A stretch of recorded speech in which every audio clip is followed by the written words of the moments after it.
You're not going to hear this on many news programs, but right now, there's a flesh eating parasite spreading through parts of the US border zone and Mexico. Not inside the US yet, according to the Department of Agriculture, but just near the US border zone. And this flesh eating parasite is capable of attacking livestock, wildlife, your pets, and even potentially humans. It's called the New World Screwworm. And trust me, it's not just a rancher problem. This parasite feeds on living tissue. And if you've got a dog, a cat, a goat, or a kid with a scraped knee, you need to hear this. I'm Dr. Turnera Croom, holistic vet, retired Army veterinarian, and someone who's worked in the most controversial corners of veterinary medicine, from the US Department of Agriculture slaughter inspections to laboratory animal research. And I'm telling you, this is a real public health threat. So, why isn't anyone talking to regular pet parents about it? Welcome to Controversial Animal Topics with Dr. Turnera Croom. This isn't a podcast for fluff. We get into the hard truths, the topics most veterinarians won't touch. Let's get into it. So, first, what exactly is a screwworm? The New World Screwworm. Scientific name is Cochleomya hominivorax. Say that 5 times. It's a parasitic fly whose larvae are biologically programmed to consume live flesh. I said it, live flesh. Usually we think about larvae, right? Maggots. Larvae is another word for maggots, little worm looking organism. And usually we think, okay, dead flesh, right? We see maggots in dead and dying tissue out on the roadkill. But this New World Screwworm is programmed to consume live flesh. It starts with a small wound, a scrape, a surgical site, a tick bite. The fly lays its eggs there, and when the larvae hatch, they burrow deep into the healthy tissue. They don't wait for the animal to die, they eat it alive, causing massive infection, tissue destruction, and yes, it can cause death. Livestock, yes, that's where you're going to hear most of the news. Once the news starts really pumping this out, they're going to say, oh, farmers, ranchers, people with livestock, alert, alert. And it is already on some of the livestock websites in the Department of Agriculture, and there's even been a couple of news stations that have done some broadcasts on the screwworm. But it goes so much further than just livestock. So livestock, yes, but also your dog with a hot spot, your outdoor cat. You know how those outdoor cats are. They come back with wounds, you got your busy tomcat out there doing what he does, coming back with a wound after having scratched it up out there. Open wound, living tissue. New World Screwworm loves that type of environment. Even humans. It's not just possible, but it's documented. Yes, there is documentation of in the past humans having screwworm infection. We'll get into that a little later. But that's what makes this parasite so dangerous and so misunderstood by the general public. Naturally, you're going to think larvae, worm, maggot, dead tissue, right? You're going to have to remember this, guys. And this is why we're here for this controversial animal topics. I consider this a controversial topic because it's one that, the government doesn't want a mass, like, oh my God, everybody's just hysteria. They don't want that. And history has shown that in the past, the government will do what they have to do, including not sharing certain information with the general public in order to keep the hysteria down and to keep, a lot of times, keep the market stable, supposedly. But I'm here to tell you, I've worked for the government before. I am a red-blooded, Army major. You salute me, okay? Uh, and but as a veterinarian and as a person with integrity, first before anything else, I feel like, part of my veterinary oath was to um, make sure that not only the animals themselves, but the public health, the humans that stand behind them, are notified of things and alerted to different foreign animal diseases and whatnot. Now, granted, having been in the military before, I understand what some of the rules are and some of the limitations are. This is one of the reasons that at the top of the podcast, I mentioned that the parasite is spreading through parts of the US border zone, right? Just the zone of border, right? No cases have been officially uh, outed. No one has said, hey, we have a case here, but I just feel like it's my job to share this information. So here's what's new as of June 2025. There's over 6,500 confirmed screwworm cases in Mexico back in last year, back in 2024. And numbers are doubling every few weeks. Now, that's according to DVM 360 and various Texas veterinary experts. Also, the U.S. Department of Agriculture has suspended all livestock imports, including cattle, horses, and bison, from affected regions of Mexico. There's even been some false reports, which are causing a lot of chaos. Apparently, this past week, there was a fake screwworm outbreak rumor in Missouri, which triggered a drop in U.S. cattle futures. That's how on edge the agricultural industry is. The USDA officially maintains that New World Screwworm is, quote, not present, unquote, in the United States. But when Texas A&M starts training ranchers how to identify it in June, you know what time it is. Let's be clear.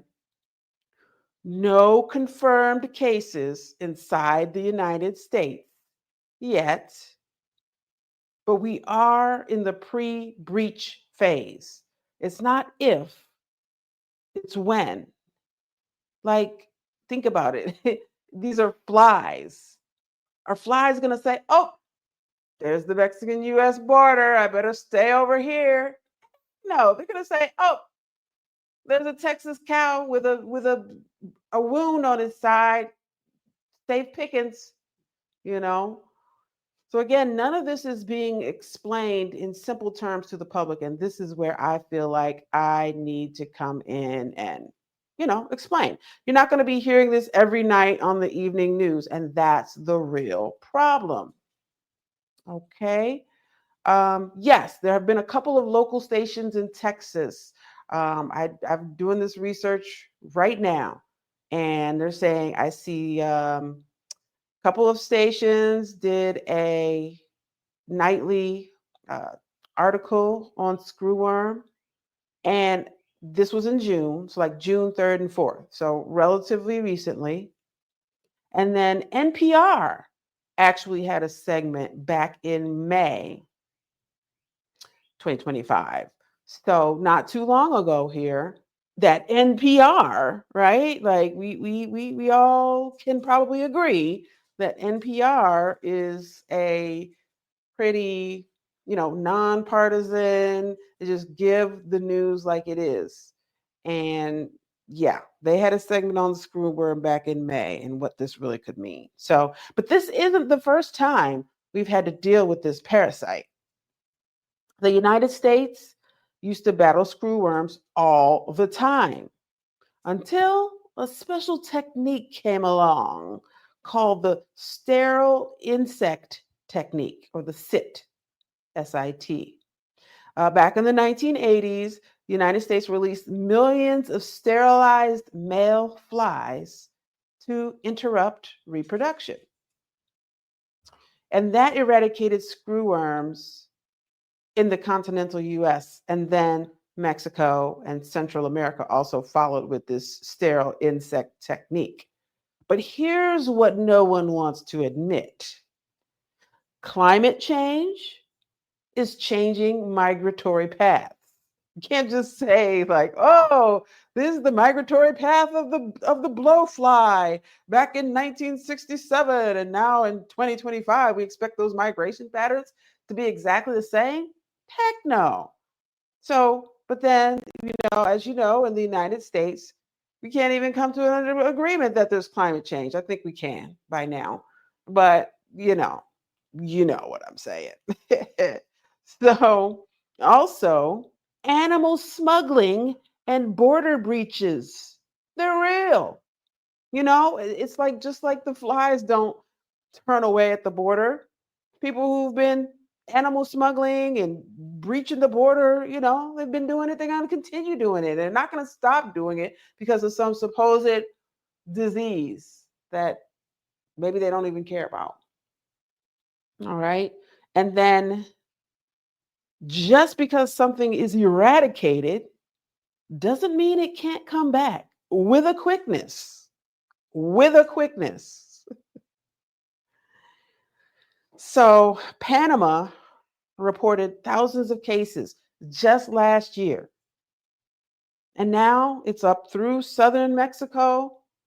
The wall's getting thinner. So here's my controversial take, because and if you don't know, I won't hold back. Okay. So the USDA, Department of Agriculture, APHIS, and even some vet communities are still treating this like it's a livestock only concern. That is not only outdated, but it's irresponsible. Small animals, dogs, cats, goats, and wildlife are just as susceptible. And it doesn't take a jungle wound to attract them, like some huge, wound they got out in the jungle. No, it could be a neuter incision. It could be a healing fly bite.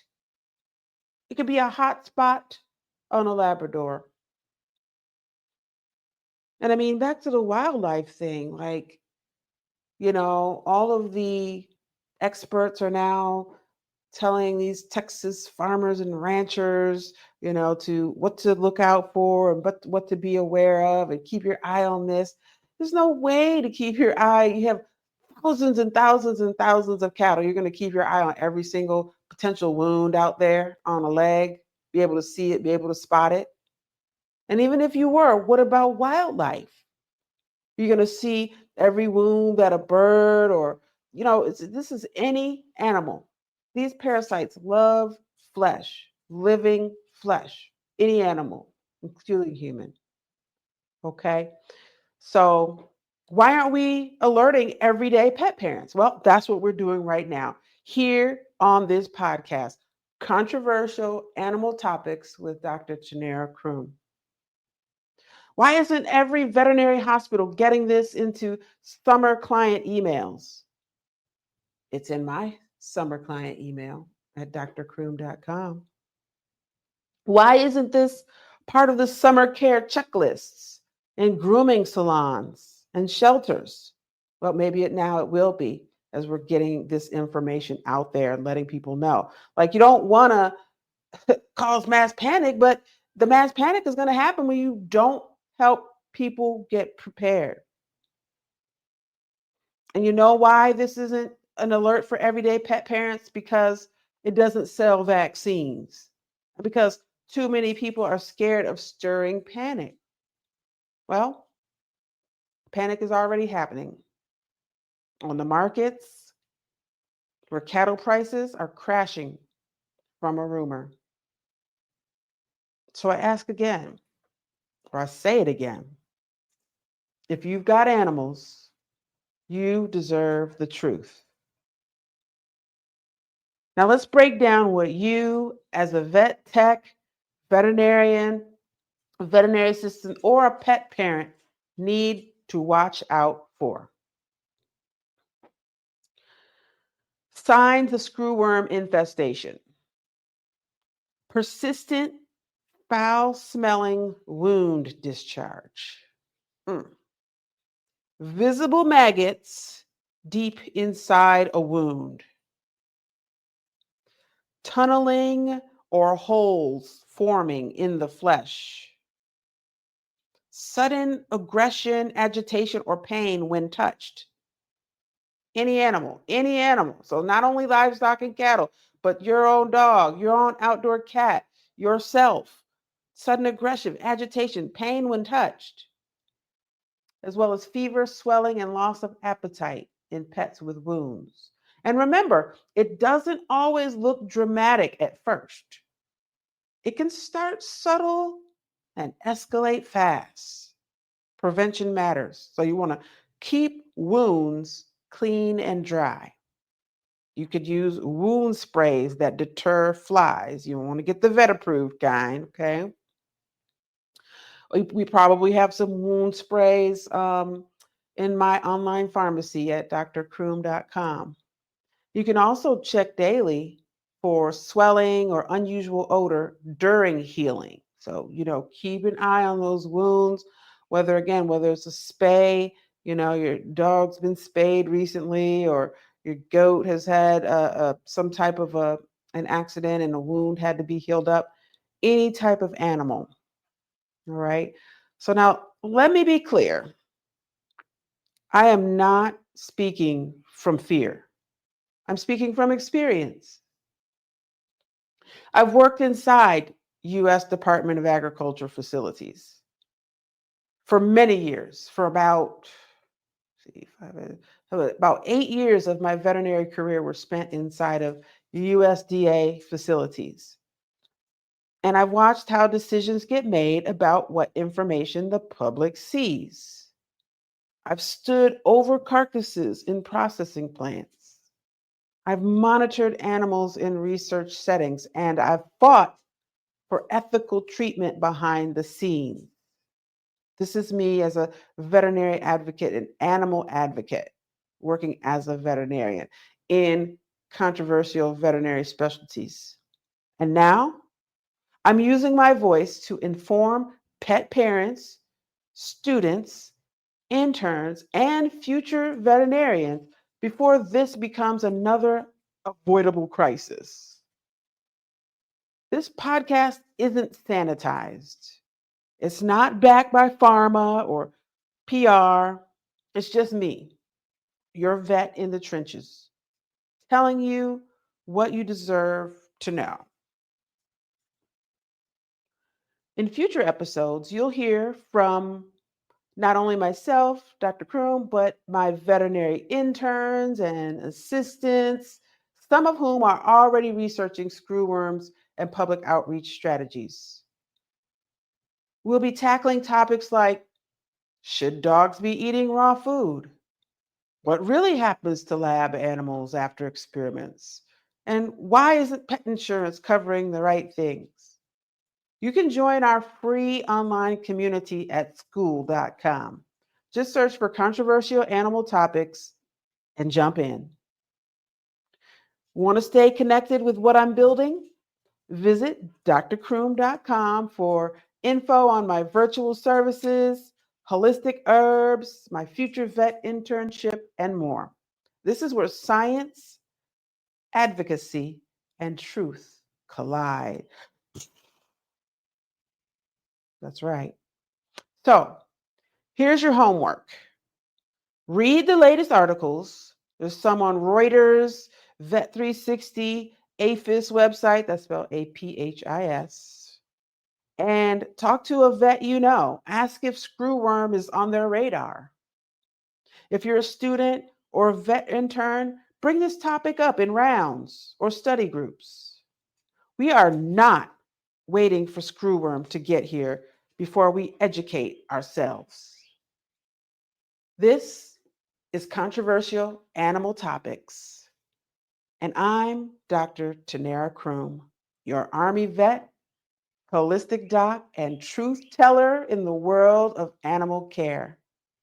Catch you next time, and in the meantime, stay vigilant and stay vocal.